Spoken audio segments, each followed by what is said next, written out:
Hi Ashara, how are you? Good. Thank you for doing this interview. My first question to you is, when did you arrive in Melbourne? So I arrived in Melbourne last year in June, and this is my second term, first year, second term. But I've been here almost for a year now. Oh, okay, fantastic. And what course are you doing and at which university? So I'm an RMIT student and I'm doing a master's course in communications. Okay, perfect. Also, sorry, you said you arrived a year ago. Where are you from originally? I'm from Sri Lanka. From Sri Lanka, fantastic. In terms of your course or the school that you're at, have they done any events, organized any events for you guys, team building activities, something along those lines? Not that I'm aware of actually. So during the first, just before semester started, we did have like an opening week in uni where everyone just flooded to uni and there were all sorts of activities and stalls and you could play games, but then that also I almost didn't attend until one of my friends, Tisha, actually told me about it, and because I knew someone, I decided to go. And it was a lot of fun, but yeah, it was a little bit chaotic as well. Chaotic. So many people there and just, yeah. Do you think it would have helped if there was fewer people? What do you think the purpose of these events is? What did you go expecting? Pretty much what I got was what I expected, I think.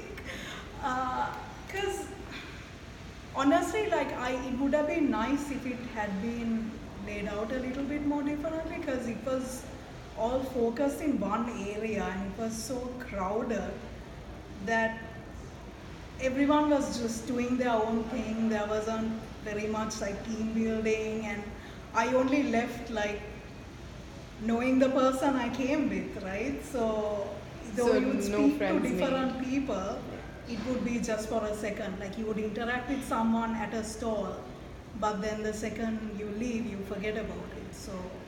So it was just like a fun day, I guess. Fun day, exactly. In terms of if you had to build relationships with your peers, what kind of events do you think would help do that? I guess just like socials, I suppose, where perhaps like the comm students, if they had a separate event just for them, then I think that would be better, because then you get to hang out with the people you meet every time you go for class. Right. And you interact with them a lot better as well. So perfect. And how do you usually find out about events at your university? Do you attend these events? I haven't in the past. I did go for the orientation event, but that was during my first term here, so last year. And they had a tour of RMIT as well, of the city campus, but it was very difficult to actually hear the guide speaking, so I left. Oh, really? Yeah. So were there too many people at that as well? There were way too many people. Awesome. It was good. It was just that like the talk that they had in the beginning was all things I knew already, just because of all the information and things they had shared before. Right.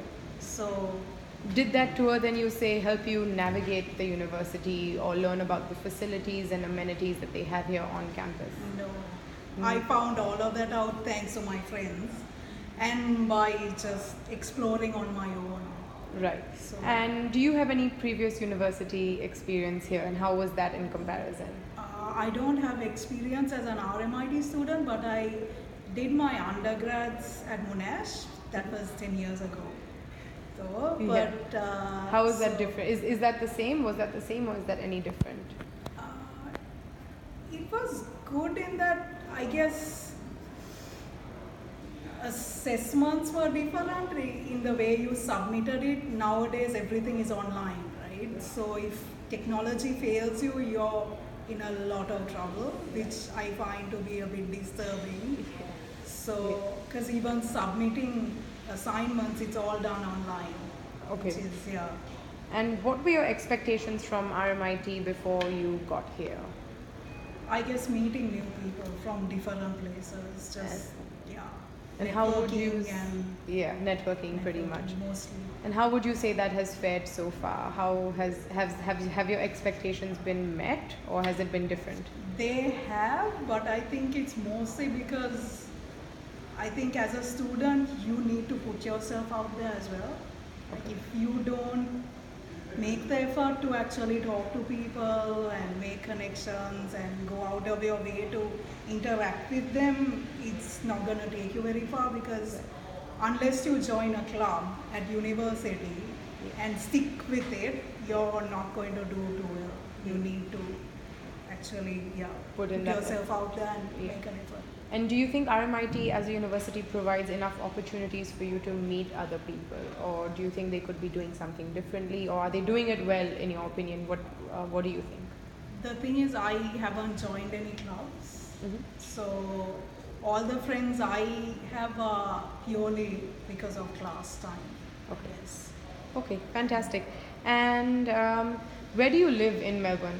I live in the city itself. In the city, So, and very close to walking distance almost from me. okay.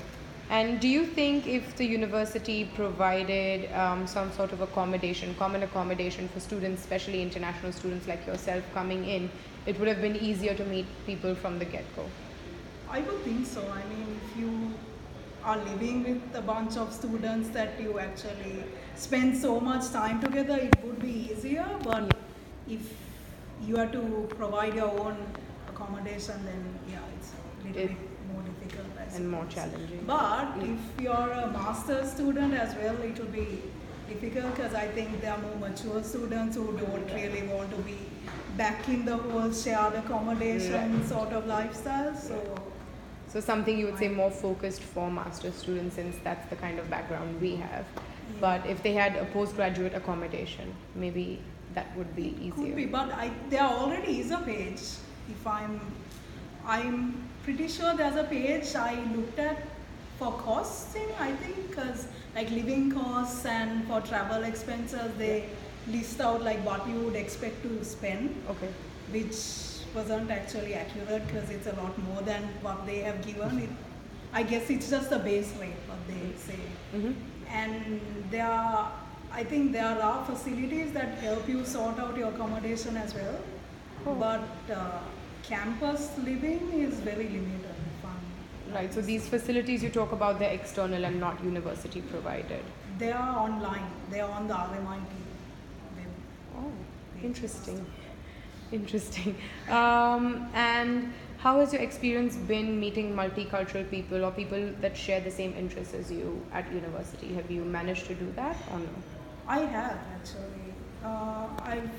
The whole multicultural friends thing has been a lot better here at RMIT than it was like 10 years ago at Monash. Mm-hmm. It might also be that I'm doing comms related studies, so there are a lot more people, whereas before I did English as well, so Yeah. it might be the subjects as well. So, That you picked. yeah. And just to close, do you think there's anything that universities could do to improve student experiences, and especially at RMIT? Maybe utilizing the public spaces a little bit more. In what way would you say? As in, because I remember at Monash they used to have like sausage sizzles like almost every other weekend, and just Yeah. all these fun random events spread out across the campus. I think if they had more of that, it would be better. You'd get more students interacting, because right now like, it's a little bit sad when you walk around uni. Yeah. You see a lot of isolation, like everyone's in this unit like studying, but everyone's studying on their own. Yeah. So which is, it would be nice if there was a little bit more Perfect. interaction. Thank you so much for No all your worries. input. This has been great. Thank No you. worries.